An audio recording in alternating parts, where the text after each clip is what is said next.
good morning, everyone. This is Jim Keddy with Children Now, and thank you so much for joining us. This is the webinar on the Local Control Funding Formula, Opportunities to Advocate for Equity in Your Local Schools.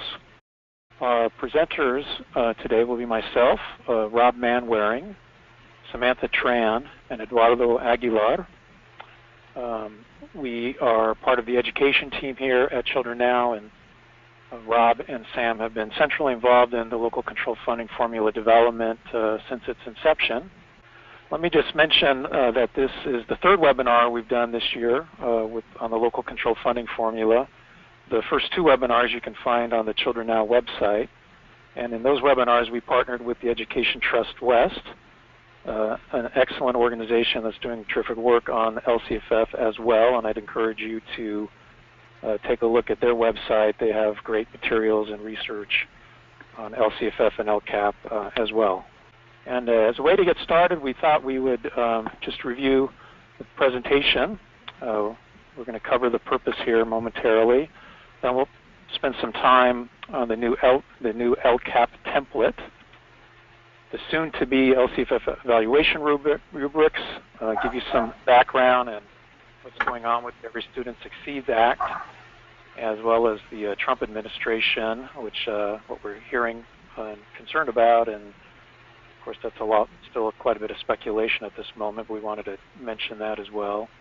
And then finally we'll talk more about tools to bring transparency to LCFF budgeting. I also wanted to note that this webinar has been designed for a broad audience.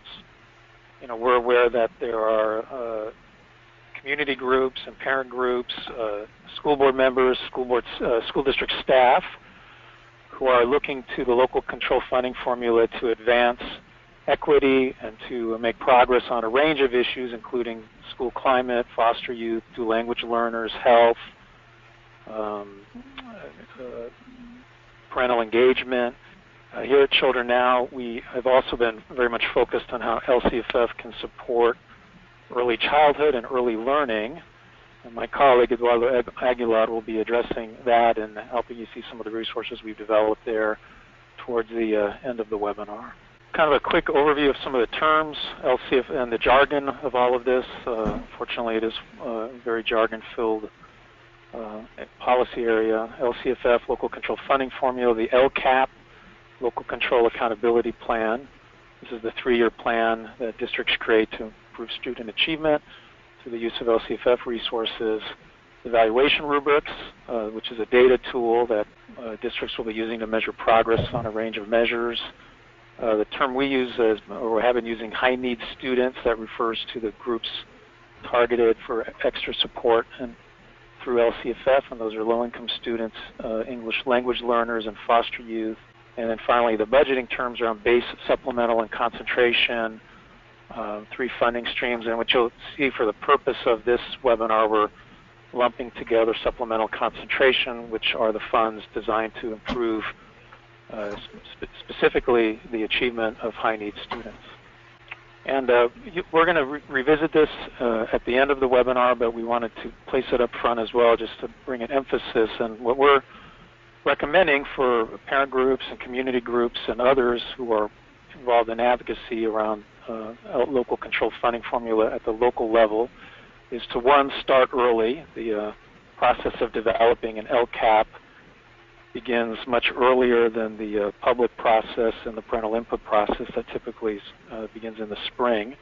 But we believe it's really critical for groups looking to have a voice to be connected to school district staff and school board members. And at this moment, we are always encouraging folks to keep an eye on the use of supplemental concentration funds, since these are the funds really meant to advance equity in our school system and to close the achievement gap.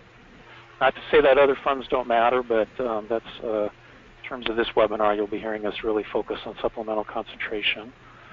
To keep an eye also on the question of carryover funds. These are funds in the LCAP, you'll see in the annual update where the school districts have indicated they would invest a certain amount of funding in a particular strategy, and often at the end of the year may have overspent or may have underspent and we're always, we think it's important to be raising questions around in terms of underspending, where are those unallocated funds going moving forward.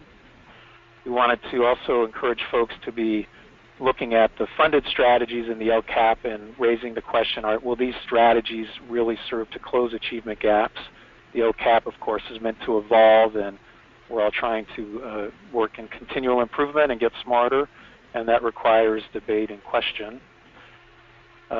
Next, the need to be recruiting allies, other organizations, the business community, and the critical role that school board trustees can play in providing leadership on equity in local districts, and raising the kinds of questions that lead to thinking in new strategies. And then finally, we want to encourage local groups as they're working on a particular subgroup or student population, to really think about bringing forward your own recommendations. What are your beliefs in terms of what will better serve English language learners or low-income students or African American students, foster youth, and to seek to put ideas and proposals on the table for debate. This is just a quick review of the budget timeline.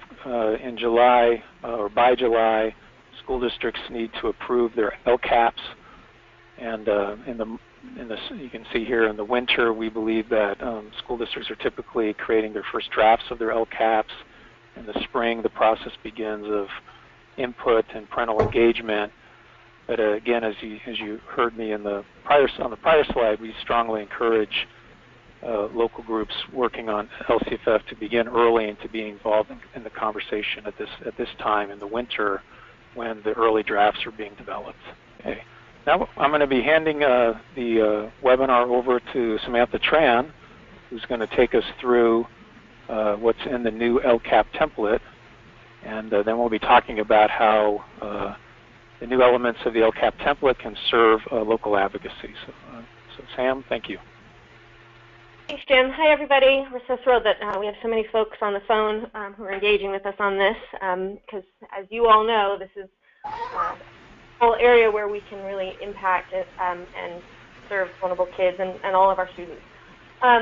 So as many of you may be aware, especially those who've been deeply embedded in this process for the last several years, we have what the state has adopted is the Local Control Accountability Plan template.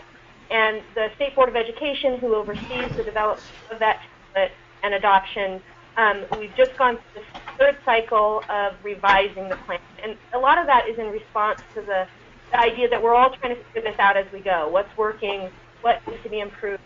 And so this third round really is in response to a lot of the feedback we've gotten from school district leaders, county offices, community groups, to try and thread that needle of providing something that's coherent that the public can engage in, and also transparent and really detailed. So, and it's a hard design challenge. In response to a lot of that feedback, I would say there are 5 overarching themes where we're seeing some adjustments in the plan. And just quickly, I'll run through those, and we'll talk through them in a little more detail. One is that there's an attempt in this new template to allow districts to really tell their story, to provide the big picture. So that's one key adjustment. 2, that these plans are moving to 3-year plans, so kind of 3-year static plans with these annual updates. And so the process will change slightly in terms of how it evolves. The third is that there's a stronger focus on connect the plans to statewide data that can be better contextualized, and so I'll get into that in just a moment. The fourth is that there is a new prompt around community engagement that many of the local community groups will likely appreciate. And then 5, that there's been an attempt to provide mechanisms to make the dollars more transparent, though we would say that more needs to be done on that front, and also link that specifically to some local advocacy you can do. So for this first slide, it's really talking about this opportunity for district leaders and communities to to lay out the big picture. What are we about? What are we trying to accomplish for kids? What's our vision? What's a quick executive summary of the more nuanced information that's in the LCAP? And specifically, there's some prompts that talk about or that ask district leaders to explain what's working and how can we build on what's working, what needs improvement, and how are we going to address those needs, where do we have gaps in achievement, and what is the district doing to address those gaps. So, an ability for people to access the broader thinking and then also go into some of the details. So we think that's a good opportunity for district leaders and communities to engage in this conversation.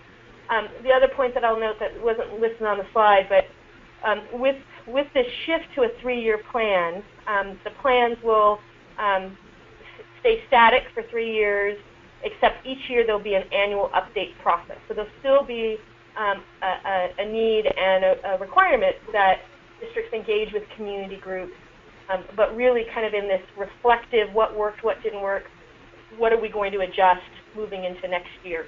The third big area that I would say in terms of a shift is the state in September adopted what we're referring to as the evaluation rubric, and Rob will talk about this in more detail as we move through the presentation. But at a high level, the evaluation rubric provides an opportunity for the state to lay out some common data elements that are apples-to-apples comparisons across student subgroups, schools, districts, so that we can actually contextualize the data. One thing that we've heard and we've seen in these LCAPs is you'll see a goal and you'll see what we think the rate of progress might be, and it's hard to know, is that good? How should we interpret a chronic absenteeism rate of 20% and a goal of trying to reduce that by 2%? So the data will provide a way to interpret this information a little bit more and make that more accessible and create some linkages between that information and the local planning process. The fourth big theme out of the change to the template is that there's a continued focus on community engagement and a separate prompt that asks district leaders not only did you have meetings, how many meetings did you have, who showed up, but then a separate question of what impact did that have on your planning, on the strategies that you're implementing, so that we can articulate, how that engagement really helps shape the direction that the district is moving in. There has been a real attempt to try and make these plans more fiscally transparent, and so I'll identify a few here, and then we can talk about where there's need for improvement.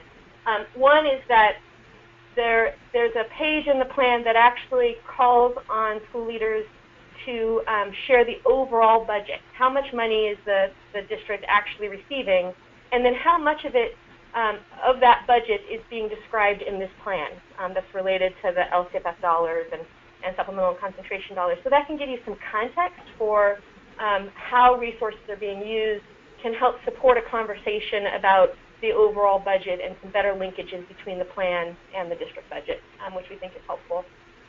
There's also, when you start digging into the plan around the specific goals that the district's going to pursue and the actions and services that they're going to implement, there is a specific call out in the template that says, for every action and service, so say for example, we've identified as a critical goal that we need to step up our implementation on next generation science standards, and one of the ways we are going to do that is to hire mentor teachers who are going to go out and coach teacher leaders, and we're especially going to focus that in our low-income schools. We know we need a lot of support in those schools.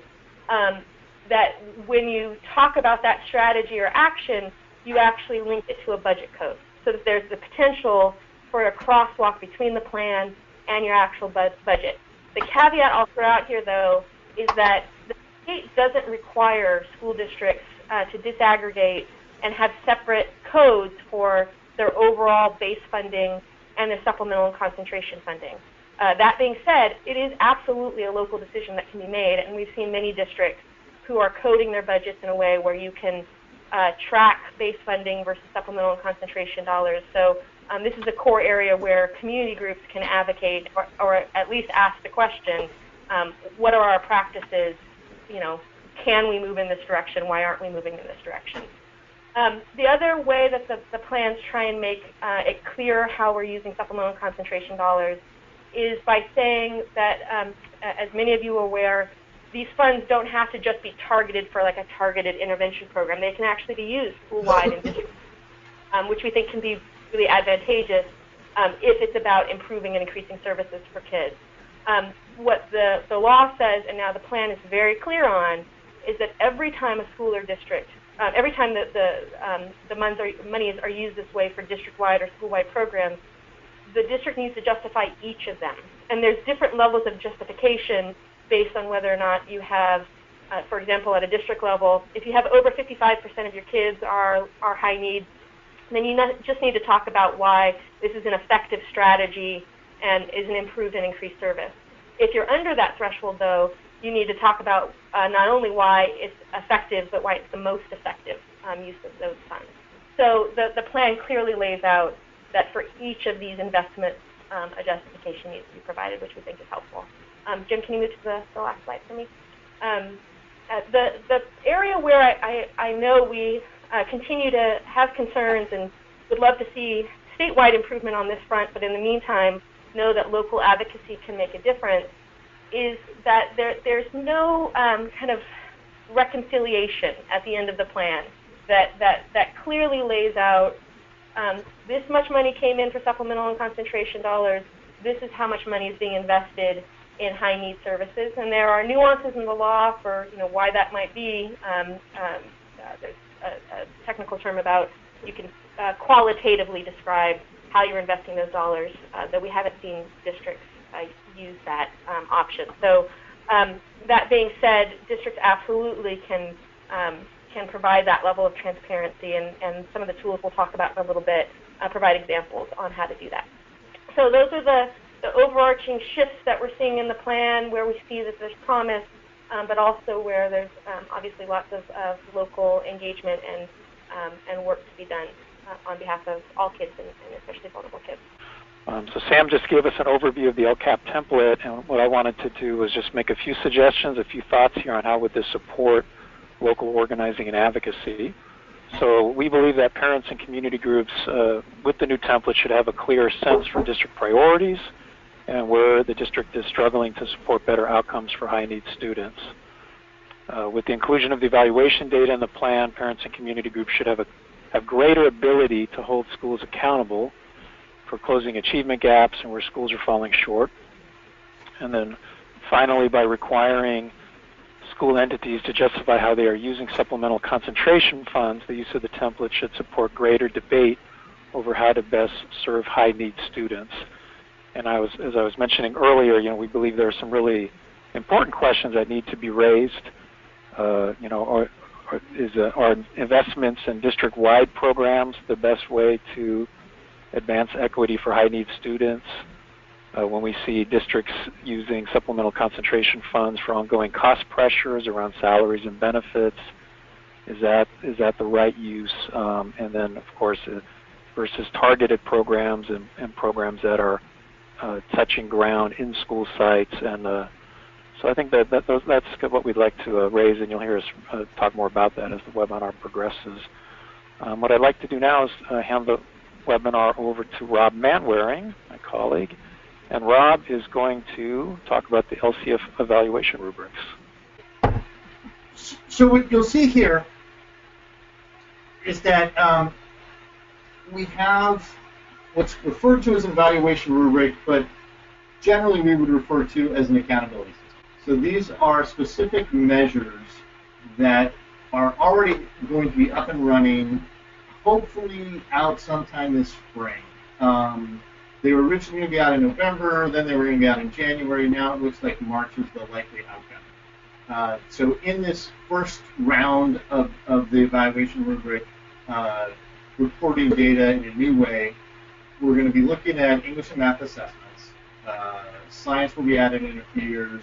We're going to look at English learner progress, how quickly students are moving towards transitioning to fluency in English, graduation rates, suspension rates, and a set of local assessments. So these are specific to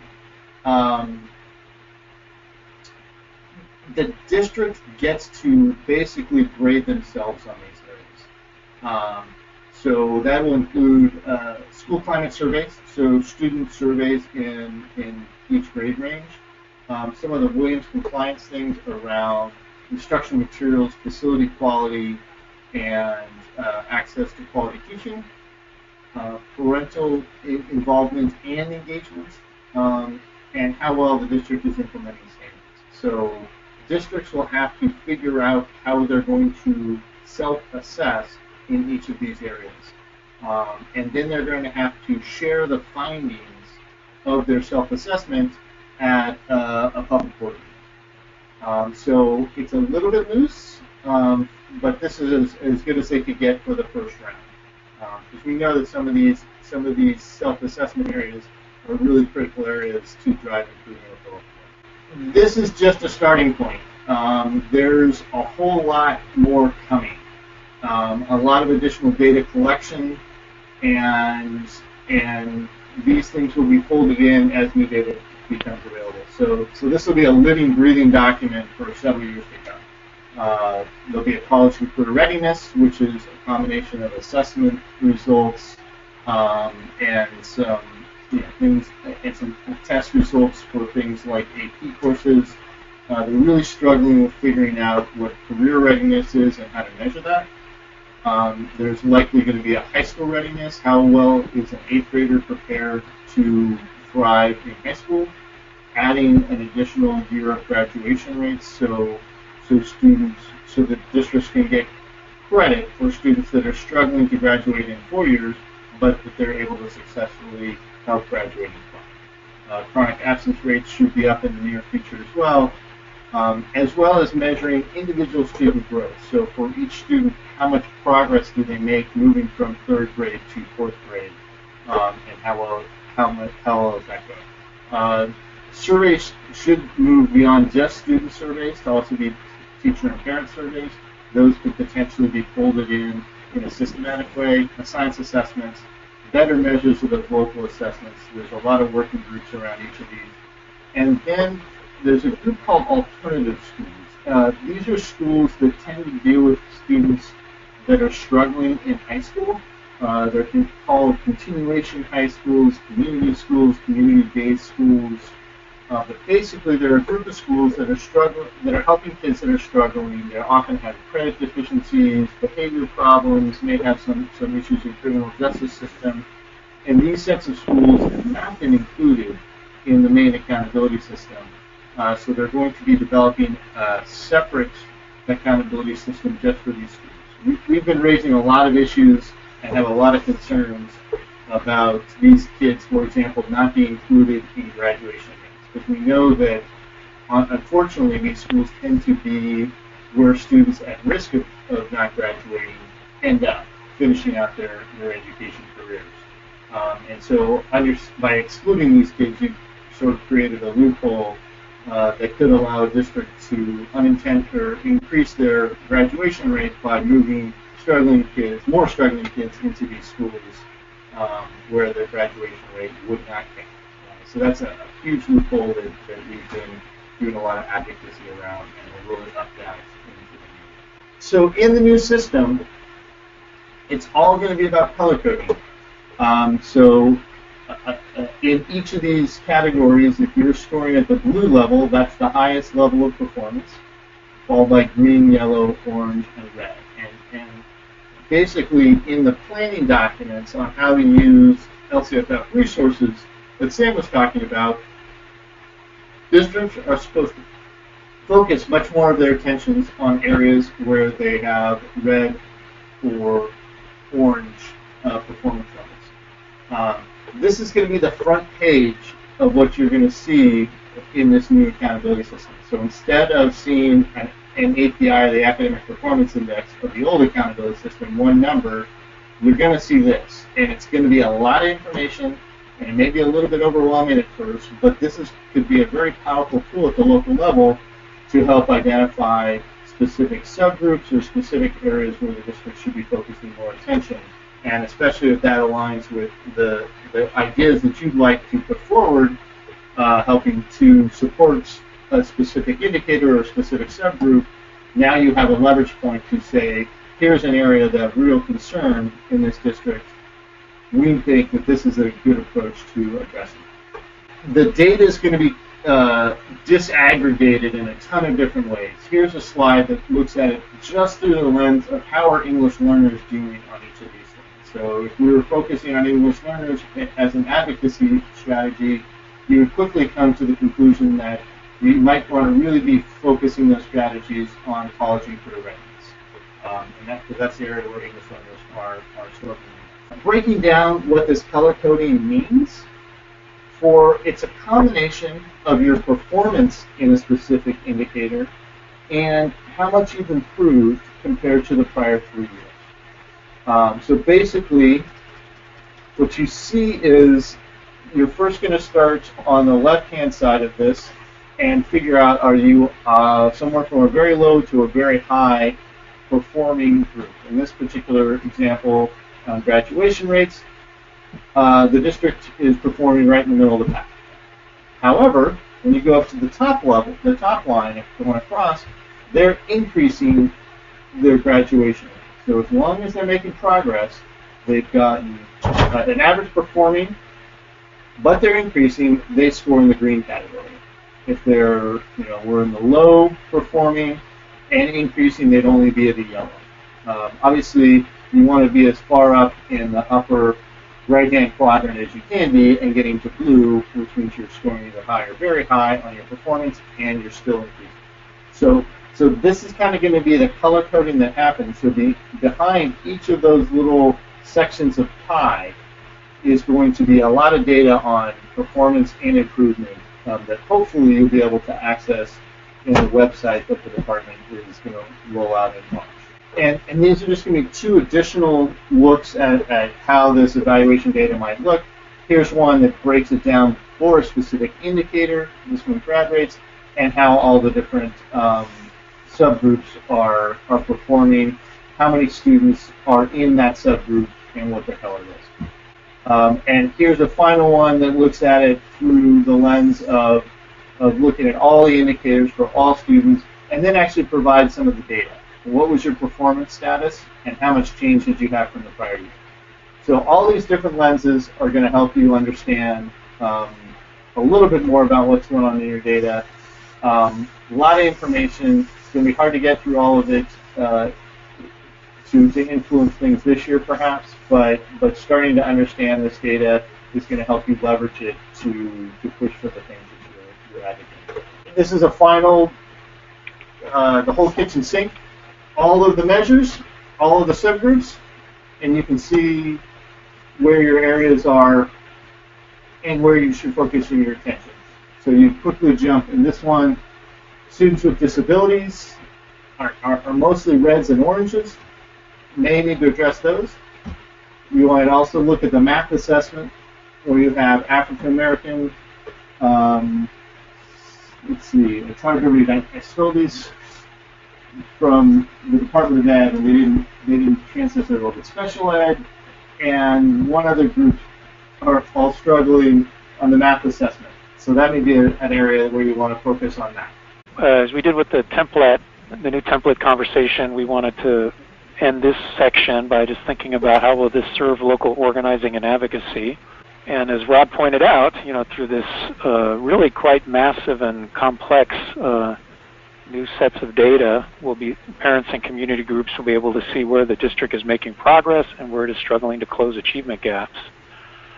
The data can lead to a review of the current investments of LCFF dollars. Will those investments lead to improved outcomes for high-need students and subgroups?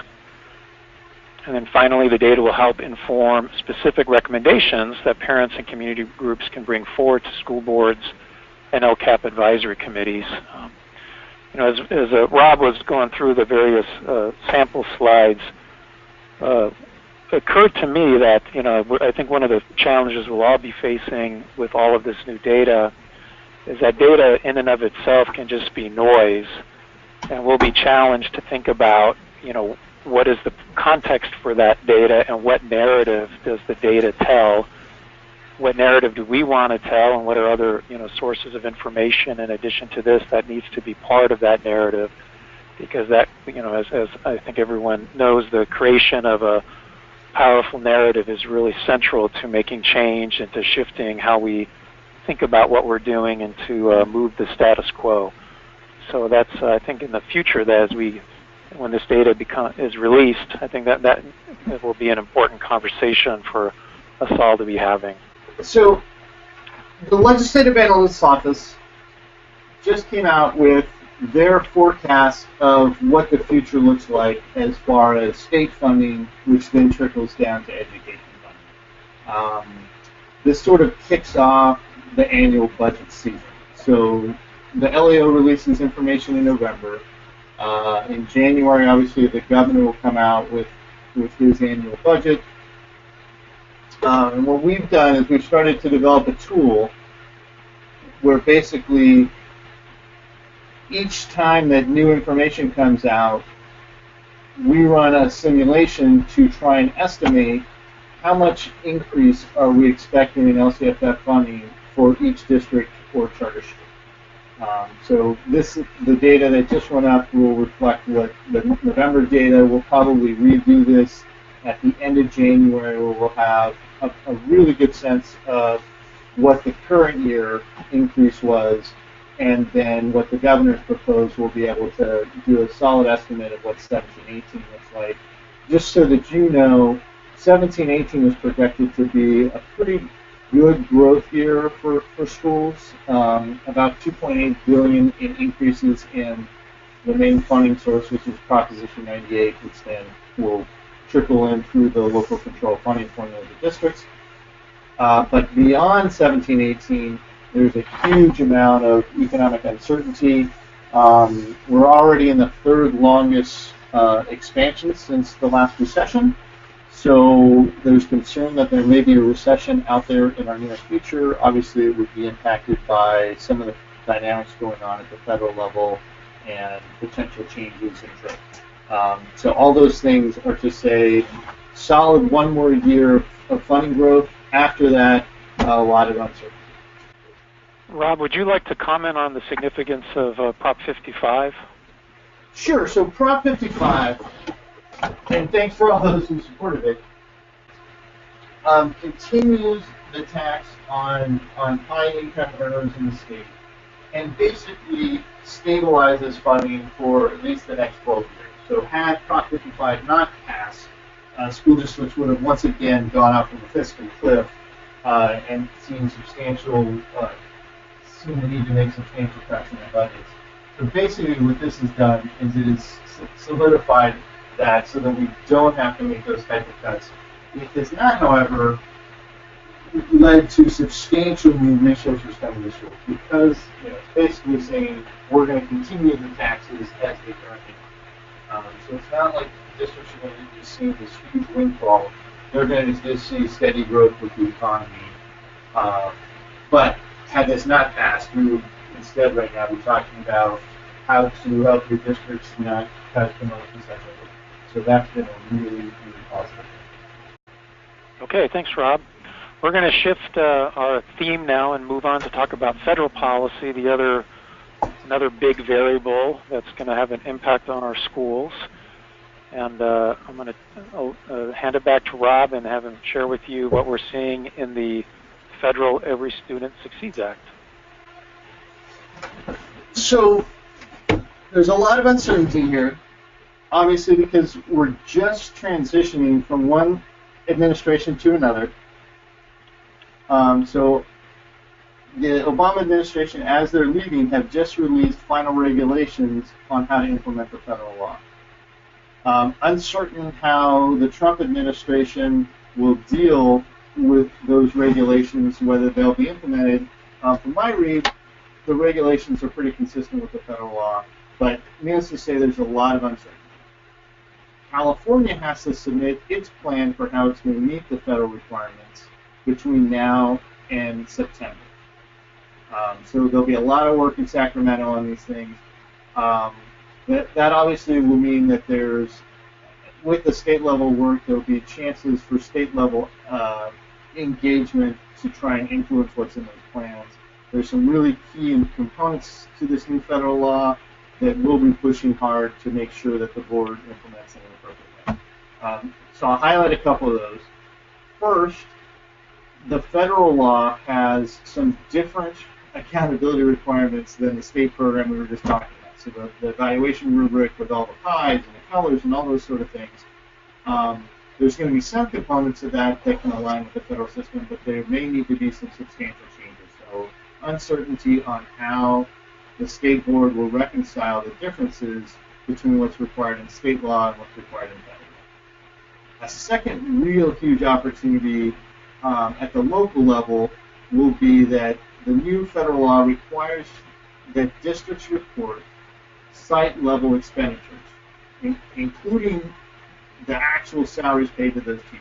So as this gets implemented, it will allow us to really look at, with the accountability stuff, you'll be able to look at the performance of your school relative to the rest of the district.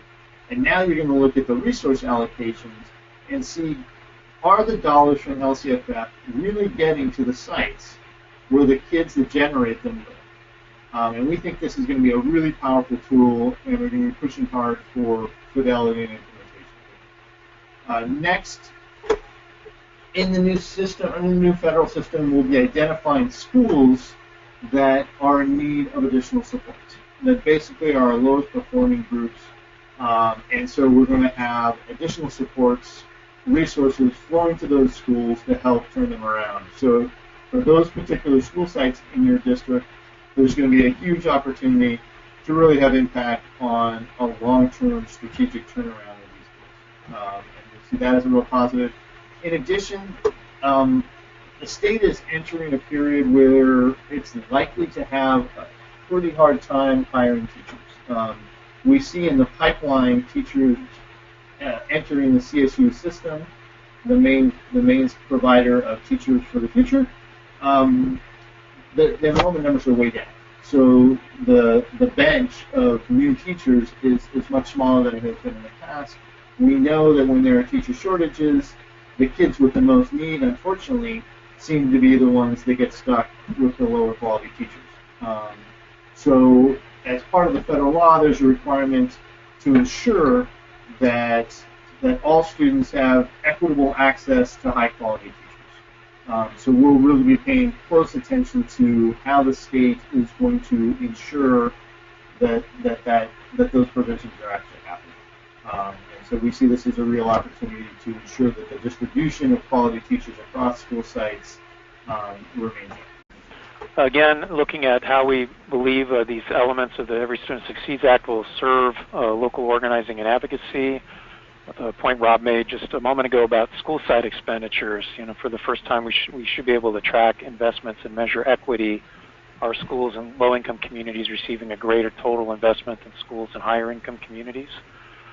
Parents and community groups can participate in the development of intervention and support strategies for low-performing schools. And then this very important question of teacher equity. SMA provide clearer data that will help you ensure that schools serving high-need students are not disproportionately impacted by the teacher shortage.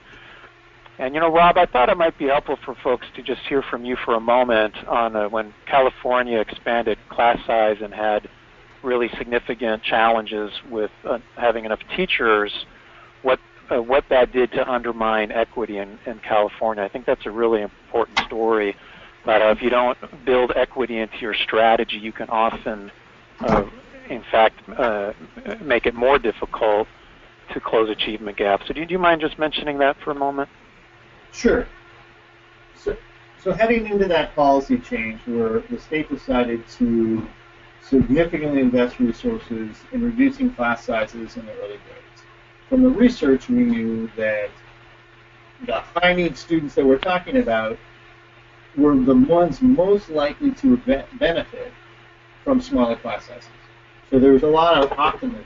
Unfortunately, in addition to reducing class sizes, which could have had a positive effect, it also expanded quicker than the teaching supply could expand, so we had to let in a whole lot of lower quality teachers. And those teachers tended to congregate in serving the kids with the greatest needs. And unfortunately what that ended up leading to is that the implementation of class size reduction actually had a negative impact on the students that needed that attention.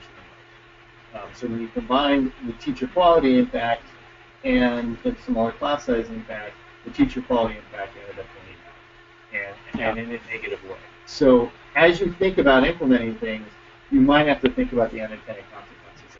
Thanks, Rob. Yeah, so that was that period of the late 1990s and the 2000s when we had California issuing emergency credentials and really struggling to get teachers into classrooms. And as Rob mentioned, that as we need to pay attention to those dynamics again.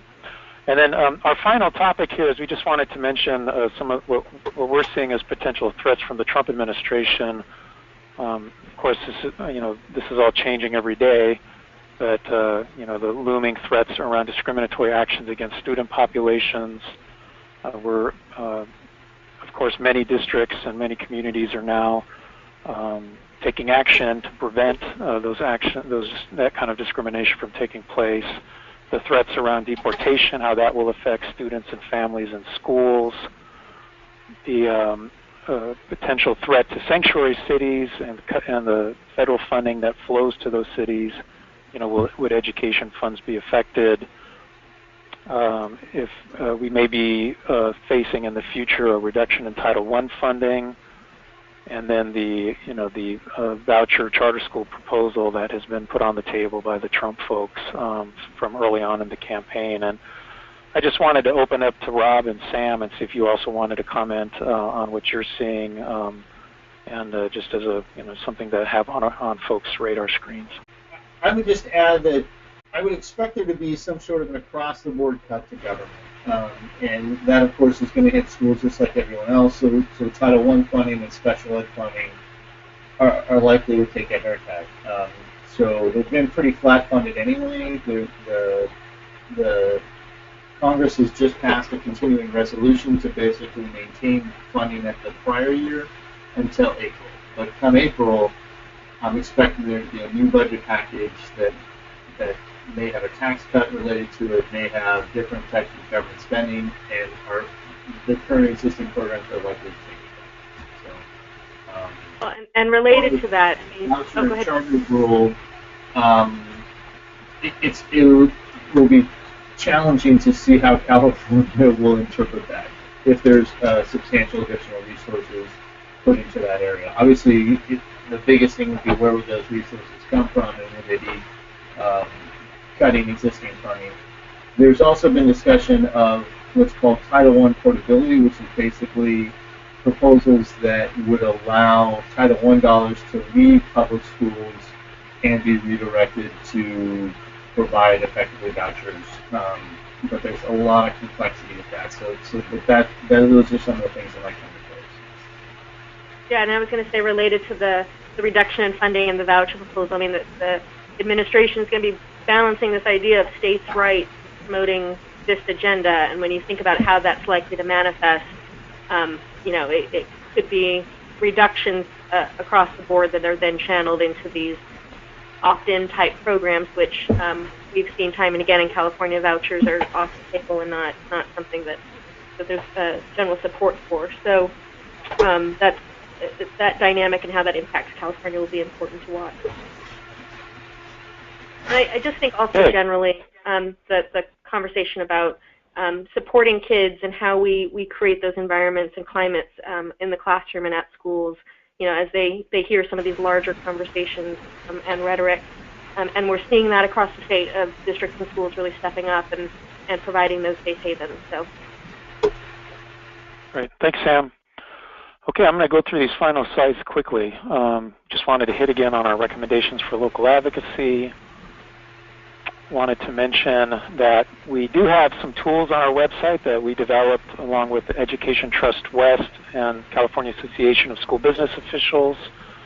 And there's a sample PowerPoint template that a school district could use to really break down and show how dollars are being spent and where base and supplemental concentration are going. So we want to encourage folks to take a look at those tools and bring them before your districts and see, if those tools are used in addition to the new ElCap template. We would, we would all see a lot more information and would have a much richer discussion. And now I'd just like to take a moment and turn it over to Eduardo Aguilar, and he's going to mention some of the work we're doing around early childhood and LCFF. Thanks, Jim, and thank you to my colleagues here. As you all probably experienced, it was a lot of information, a lot to process, and so we recognize that this is a very big issue, and so we're trying our best to make sure that we're putting out resources that really help bring the information into a much more practical and comprehensible format. And so in support of that work, what we've been doing within the early childhood space is engaging with communities across the state and engaging stakeholders from folks that are community-based advocates to districts and county offices of ed. And what we're hearing and what we're excited to hear is that folks are really looking at the opportunity to leverage both the LCFF and the Every Student Succeeds Act for its opportunity to support and expand early childhood investments. And what we're excited about that is that it's in line with much of the research that has been coming out over the past few years, and honestly longer than that, that really points to those 5 years critical period of development for children, so that by the time they enter kindergarten, if we haven't provided those supports, we're already seeing evidence of that achievement gap. Research has shown that that achievement gap can show up 18 months vocabulary of children. So, in order to help districts and community advocates understand the opportunities that exist for us within the LCFF, Every Succeeds Act, over the past few years, we've been putting out materials that are happy to be sharing that we're in the process of releasing our next set, as you can see here. And so within the next few months, we will be releasing some additional resources that include talking points to engage with your board members and superintendents. So for those that aren't already aware of the impact of early childhood investments, help build that awareness. Some sample letters to aid in that effort, as well as some guides to engage your local media, being able to really take a local approach to doing how these impact families, students, and the longer-term outcomes for the community in general. So all of these will be released via our website. And if you're not already a member of the California Children's Movement, we highly encourage you to sign on, again, through the website, so that way, as these materials become available, you will get first access to them. Great, thank you, Eduardo. We're going to go ahead and now and raise a couple questions that have appeared. One question is for you, Rob, which is when will the evaluation rubric data be available, and how will it be available? As you know, there was this idea that it would be available in January, but can you go ahead and address that, please? Sure. The tricky part is that has delayed this is in the last board meeting, the state board decided that they didn't want to report assessment results as simply percent proficient, having one achievement bar and measuring all the kids above it or all the kids below the bar. That's sort of the NCLB model that we've been dealing with. The problems with that are that it leads to focusing just on the kids right above and below the bar instead of all kids. In response to that, the board asked that a new measure be considered for how we're going to report assessments. That's not going very well, and that's probably what's delaying figuring out how to release the data. So until the assessment results and how to report them are finalized, and the earliest that could happen is at the January state board meeting, I think it's going to be problematic for them to release the evaluation rubric. As far as how it will be presented, I think our expectations are pretty low right out of the gate as far as being able to access the data well, but probably improve with the following new data. So, I think it'll be an interesting look, but I wouldn't expect us to be able to, for example, do really important comparisons of one school to another school or multiple schools within a district, I think that's going to be pretty challenging with this tool, at least out of the gate. So hopefully they'll be able to improve that over time. And just one additional comment on the how. The good development is that it sounds like it's going to all be through one portal. So for those of you who've scoured the web to try and find your school accountability report card, or try to find your LCAP template and get all this data, at least there'll be one access point. And as Rob mentioned, how that's displayed, how the ability to actually dig into the data, it's a wait and see, and will likely need to be continually improved upon. Good. Here's another one for you, Sam. Does Proposition 55 fall under the same proportionality rules as LCFF? LAUSD is considering investing it in specific programs only, dual language, for example. So all Prop 55 does is it puts money into the state coffers. Generally, education gets about 40% of any dollars that are put into the state coffers. And that's the overarching funding support for K-12 education.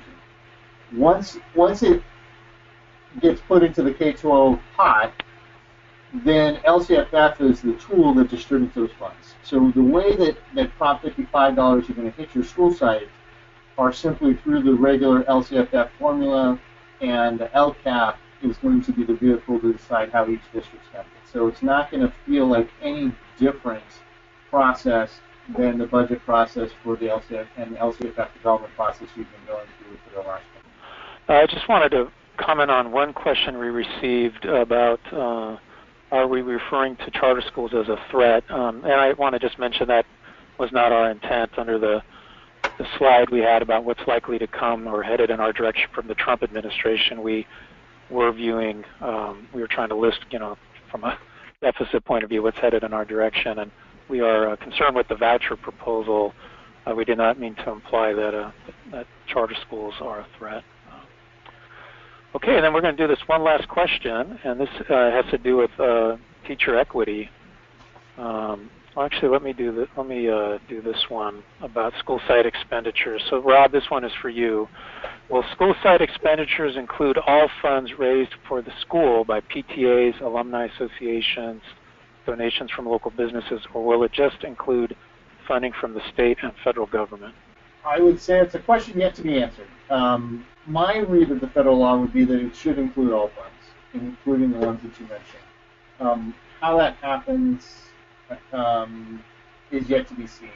Some of the sources that you've mentioned, there are probably ways of not having it ever be a part of the district funding, in which case they would be exempt from it. So, for example, if you had a foundation and the foundation dollars weren't in any way touching the district or the school's budget and were completely independent, then they would not be. So I think it's a little bit gray in that area. I think they're also going to have to struggle with how to report shared resources like maintenance, transportation, and some other, like if you had a school psychologist that was shared by the district and shared by multiple schools, how would that be reported? So I think there's a lot of unanswered questions on this. We're pushing the department hard to get started on figuring out the rules of the game. Great, thanks, Rob. All right, we're going to go ahead and wrap up. Wanted to be clear that we will be sending out slides to folks who participated, and I know people have been wanting to keep track of the links to different documents as we were going through the presentation, and you will have access to those links through the follow-up email to you. The webinar will be posted on the Children Now YouTube channel. I wanted to mention that our team here is available to provide support to local groups. So if you want to have further conversations about some of the content we covered, if you'd like some thinking on local strategy, I'm the right person to be in touch with. I'm very much interested in learning from what's happening on the ground, as well as serving as a resource and a connector to what's happening in state policy. So please feel free to be in touch with me if you'd like to be in further conversation. And then we will be sending out a follow-up survey and just ask for you to please give us feedback on how we're doing. We're in a learning mode about what information is of interest to local efforts, and how to manage and use technology in a way that is able to get information out to a lot of people all at one time. Okay, so with that, I'd like to thank everyone again for your time, for all that you're doing to support children and students in California, and we'll look forward to being in touch again in the near future. Thanks much.